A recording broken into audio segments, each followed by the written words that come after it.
অনেক বড় একজন বুজুর্গ এই বাইজিদ বুস্তামি রহমতুল্লাহ আলাই, ওনার মা, মা বোনেরা ভালো করে কথাটা শোনেন তো, বলে বাবারা আপনারাও ভালো করে শোনেন, বাইজিদ বুস্তামিকে তার মা মাদ্রাসায় পড়াবে, ছোট থেকেই নিয়ত করেছে। বলে মা কেমন হতে হয়, বাইজিদ বুস্তামি তার মা কেমন দেখেন ফিকির করতেছে, আমার সন্তানরে আমি আল্লাহ ওয়ালা বানাবো। এক পর্যায়ে এরকম মনে করেন একটা মাদ্রাসার নিকটে তাদের বাড়ির পাশে মাদ্রাসায় নিয়ে যাই ভর্তি করায় দিয়েছে। ওস্তাদকে ডাক দিয়ে বলতেছে, ওস্তাদজি আমার এই বাইজিদকে আপনার মাদ্রাসার ছাত্র বানাবো, তবে শর্ত হলো আমার ছেলে আল্লাহর ওলি না হওয়া পর্যন্ত আমার বাড়িতে যাইতে পারবে না, এটা শর্ত করলাম। শর্ত কি সোজা মনে করতেছেন? অনেক কঠিন একটা শর্ত লাগায় দিয়েছে। বাইজিদ বুস্তামি যখন মাদ্রাসায় পড়তেছে, এমত অবস্থায় হঠাৎ করে মার কথা মনে পড়েছে। সন্তান ওস্তাদ জিকে গিয়ে বলতেছে, ওস্তাদ আমি আমার মার সঙ্গে দেখা করতে চাই, মার কথা মনে পড়েছে। বলে মার সঙ্গে দেখা করবে বুঝি? বলে হ্যাঁ। বলে তোমার মা তো নিষেধ করে গিয়েছে যে তোমার মার সঙ্গে দেখা করা যাবে না ততক্ষণ পর্যন্ত যতক্ষণ না তুমি ওলি না হয়েছ। আহা, কঠিন অবস্থা। বলে আমি আমার মার সঙ্গে দেখা করব, কেমনে যাব? বলে একটা সুরত বাতলায় দেয়, তুমি তোমার মার সঙ্গে দেখা করতে পারো, কমসে কম পুরা কোরআন মুখস্থ না করতে পারলেও কমসে কম 1 থেকে নিয়ে 22 পারা পর্যন্ত একটু মুখস্থ করো না। আল্লাহু আকবার, একটু মুখস্থ করো, তাও মাকে কিছু বোঝানো যাবে। তো যাই হোক, ওস্তাদ মনে করেছে হয়তো মোটামুটি 2-4 মাস সময় লাগবে, এর মধ্যে হয়তো আবার মার কথা ভুলে যাবে। বুঝেন কথা, এর মার কথা ভুলে গেলে আবার হয়তো আর আসবো না, এরকম হতে পারে। তো সে গিয়ে মোতালা শুরু করে দিয়েছে, কোরআনকে বুকে নিয়ে শেষ রাতে আল্লাহ তাআলার দিকে মোতাওয়াজ্জহ হয়ে যায়, আল্লাহ তাআলার সঙ্গে সুসম্পর্ক জোড়ায়, কোরআনের প্রত্যেকটা লফজ বারবার পড়ে আল্লাহ তাআলার থেকে ইলম চেয়ে নেয়। সুবহানাল্লাহ, জোরে পড়েন। বলে মাকে বুঝাইতেছে, মা তোমার সঙ্গে দেখা হয় না, তোমার কথা বারবার মনে পড়ে, মা তুমি আল্লাহর কাছে দোয়া করো, আমি কোরআন মুখস্থ শুরু করে দিয়েছি।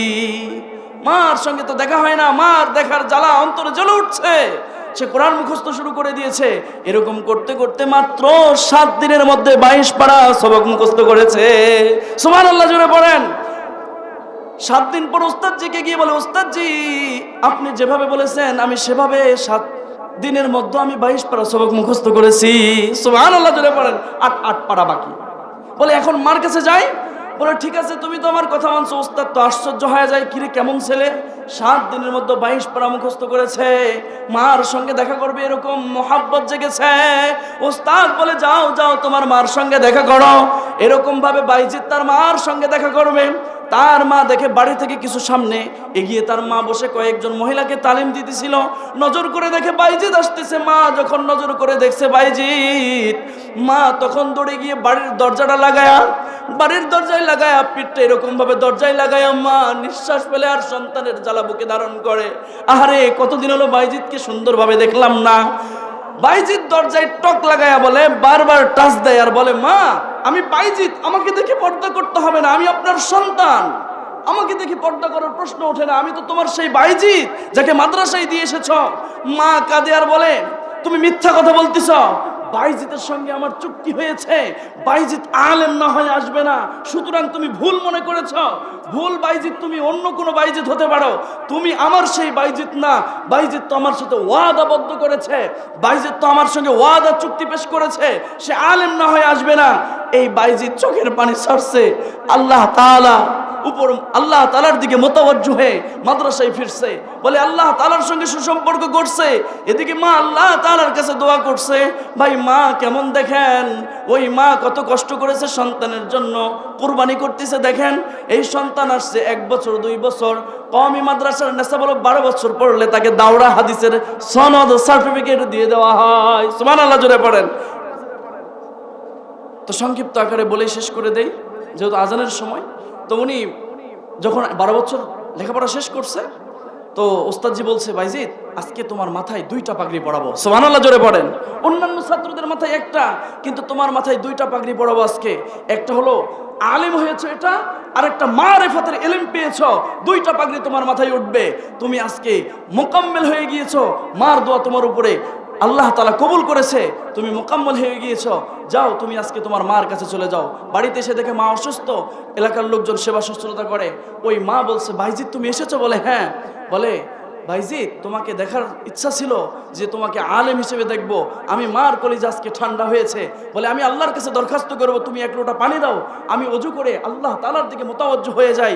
আমি আল্লাহকে বলবো, আল্লাহ আমি বাইজিতের দ্বারা দুনিয়াতে কোনো খেদমত চাই না, আমি বাইজিতকে তোমার জন্য অক্ষ করে দিলাম, দিনের কাজের জন্য অক্ষ করে দিলাম। এই বাইজিতের খেদমত ক্ষণস্থায়ী দুনিয়ায় নিয়ে আমি জান্নাতের চিরস্থায়ী সময়, চিরস্থায়ী দিনকে আমি বরবাদ করতে চাই না। এই বাইজিতকে আমি আপনার দিনের জন্য কোরবানি করলাম।